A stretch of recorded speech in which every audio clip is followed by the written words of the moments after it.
Pinapatanggal na po ng josawa ko itong tarp na to. At pinapaputol na po itong puno na to. Namatay po eh. Ano po to? Plum. Namatay. Pangatlong puno na po to na itinanim namin sa side na to na namatay. Malaki na pa naman siya. Tsaka ang sarap ng bunga niya. May isa pa kaming itinanim dito before nitong apple. Namatay din. Tapos ito ipinalit namin tong apple. Tinikman na po namin yung bunga, green, matamis na po. Ewan ko, iintayin ng josawa ko na mamula bago namin i-harvest. Pero matamis na siya kahit green pa siya. Tapos yun naman po, cherry, tsaka lemon or lime. Yung cherry mukhang mamamatay din. Nagtataka kami bakit namamatay yung mga puno dito sa side na to. Sabi ng asawa ko baka daw gumagamit ng chemical o weed killer yung yung kapitbahay namin, kaya namamatay yung mga puno namin. Sabi ko imposible namang mapatay ng weed killer yung puno. At marami pa pong natitirang kalamansi, marami pang aanihin. Yan no. Nagdidilaw na rin sila lahat. Sabi ko nga magsusupply na kami sa Island Pacific tsaka sa Seafood City. Mga kontrata na. Okay, magandang umaga po sa ating lahat. Buenos dias, good morning. Bonjour. Ato, mes amis, Canadian Francais.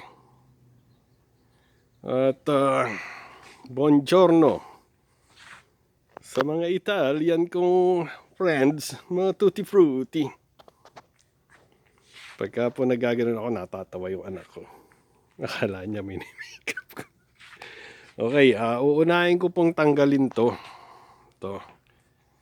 Dito muna ako, sabi ko, ito muna project ko. Bago ako, mali ng paling, pumunta dito, tsaka ako isusunod tong mga tarp dito hanggang doon. Kumukover sa mga tanim namin at nararamdaman na namin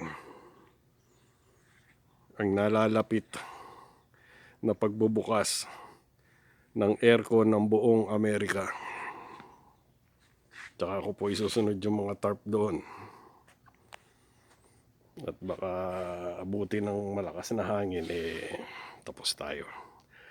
Okay, babalikan ko po kayong lahat pag natanggal ko na po itong tarp. Tapos putulin ko yung mga sanga, putulin ko yung puno, at may pinapalipat pong malaking taniman ng asawa ko dito. Titingnan ko pa po kung ano ang magagawa kong style or design or para maganda. Sabi ko sa asawa ko, hindi basta nagtanim, hindi basta nagbaon ng halaman sa lupa at inilagay na lang. Kailangan ang landscaping at ang pagtatanim palaging magkasama. Hindi yung tanim ka ng tanim tapos naging gubat na ang itsura ng mo, hindi na magandang tingnan. Yeah, maganda yung halaman, pero pagka punong-puno na sila, sabi nga ng mga Hapon, less is beautiful. Kaya palagi tayong humahanga sa Japanese garden. Natutunan ko po yan sa mga Hapon sa Mitsubishi. Palagi sila nagtatanim, pero hindi nila sinosobrahan. Hindi sila yung basta tanim ng tanim. Nakaplano ang pagtatanim nila. Yeah, matamis na po. Medyo pink ng yung bunga, yung apple. Tumesting kami ng isa Ang sarap, ang tamis. Siguro lalong matamis pagka yung medyo mapula-pula na. Okay, magkita-kita po ulit tayo maya-maya. Pagka po natanggal ko na yun.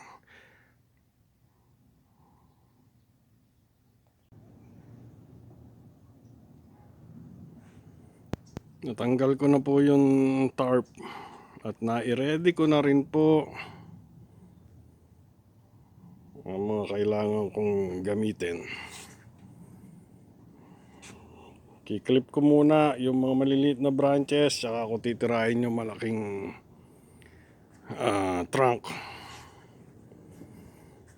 At pinag-aaralan ko pa kung hanggang saan ko puputulin. At baka ilipat ko tong isang apartment na ginawa ko. Walang nag-inquire po eh. Yung isang bahay doon may nag-inquire, may nakatira na po. Eh, hindi ko po mabidyohan at baka mabubo yung nakatira eh umalis, iwanan yung itlog nila. Kaya pinapabayaan lang po namin.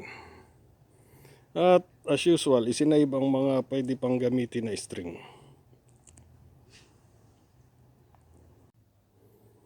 At ito naman po ang aking baul ng mga tarp. May mga nabawas na po ako, may mga natanggal na ako. Pati yung sa likod, maya tatanggalin ko na. Diyan ko lahat iniipon. Para isang lugar lang ang tabihan. Next year, lalabas uli yan.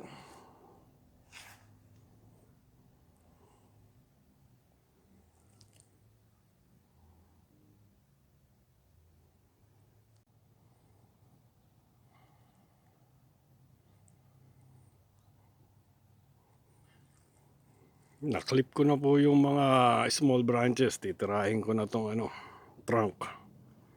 Hanggang bayawang siguro ang height. O ipapantay ko doon sa existing na yun na pinutulang ko. Okay. Babalikan ko po kayo.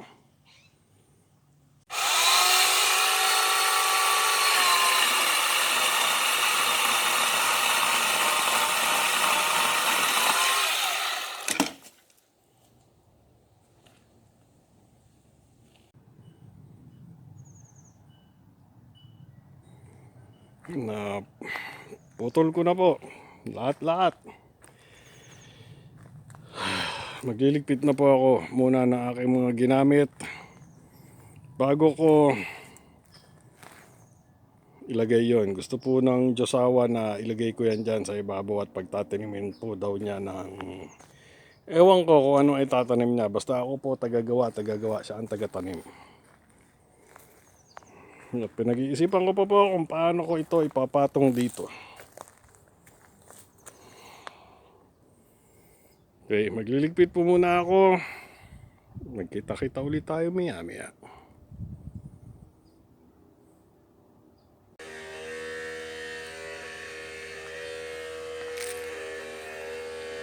Tapos na po. Diyosawa na ang bahalang mag-take over kung ano man ang itatanim niya. At yung mga pipit-pitin na yon, mga gagayatin pala. Ewan ko ano ginagawa niya dyan sa mga ginagayat na yan. Maliban na lang dyan sa malalaki na yun, ewan ko ano ipapagawa niya sa akin. Baka sa weekend po namin gagawin. Maraming salamat po ulit sa pagsama nyo sa akin ngayong araw na to. Akala ko 2 araw ko gagawin, maghapon lang pala. Pasensya na po kayo dun sa compressor ko, maingay. Ganun lang po dito. Ayun po yung isang apartment ko na ginawa. May nagpupugad na po sa loob. Ayoko lang lapitan at baka mabulabog yung mga nakatira umalis. Iwanan yung itlog nila. Pasensya na po kayo sa compressor, maingay. Real talk lang po. Kung ano po yung buhay ko dito, buhay namin, yung po makikita nyo. Wala pong pagkukunyari, walang makeup, walang magandang damit, walang kung ano-ano.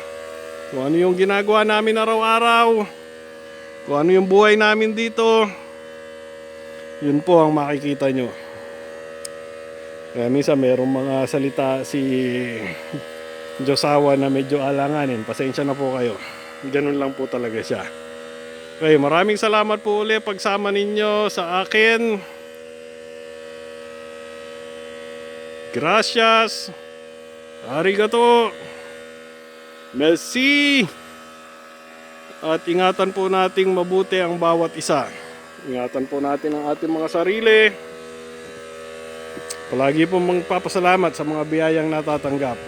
Naka-ready na pala yung paglalagyan ng Diyosawa ko ng mga pinagputulan na sanga. Kaya pala niya inilagay yan dyan. Talagang inaasahan na niyang gagawin ko kaagad. Kahapon lang po niya iniutos sa akin yan. Magkita-kita po ulit tayo sa susunod at mabuhay.